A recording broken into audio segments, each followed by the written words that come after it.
you guys were aware that these guys were having lunch with Jesus, and so, you were intrigued because it was Jesus, for God's sake.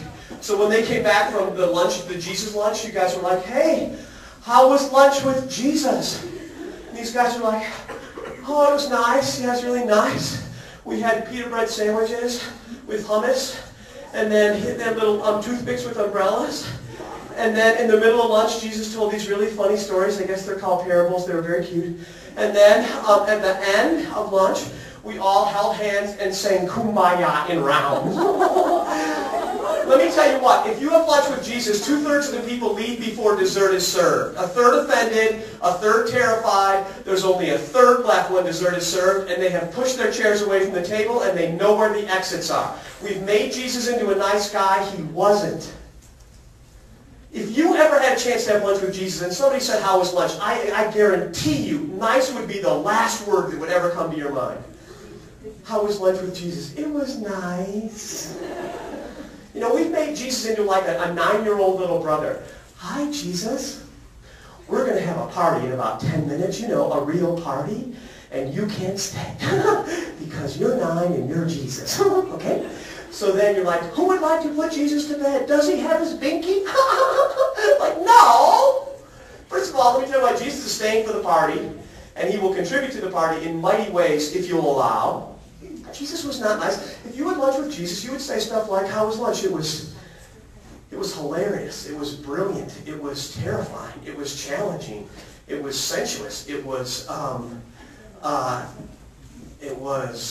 incredible. It was awesome. Awesome in the real sense of the word. It was provocative. It was evocative. It was tender. It was fierce. But you wouldn't say nice. And so I guess what I hope is today we don't have a nice day. I hope our day reflects Jesus' presence. And if it does, it's going to be really different than that. Really, really different than that. So to the extent that we are willing to risk believing or trusting that God is active and present, then somebody here is going to leave different than when you arrived. And I don't know how that is. I can't imagine that some folks didn't come in here pretty, either cynical or neutral about this whole religious education thing. And I completely understand that. And so maybe somebody who came in here cynical leaves a little less cynical. Somebody came in here feeling completely alone leaves a little less alone. Somebody who came in here and slammed the door of your car as a result of things not going all that smooth with your parents this morning, you go home and you adjust that relationship just slightly. Somebody came in here like too cool for school. I'm just going to go in here and either sabotage this day or tolerate it. You decide to do neither. You don't sabotage it and you don't tolerate it. You enter into it. Somebody came completely convinced that they're just going to go through the motions of confirmation, take one for the team, get lined up, get your little tie on, go through, whatever.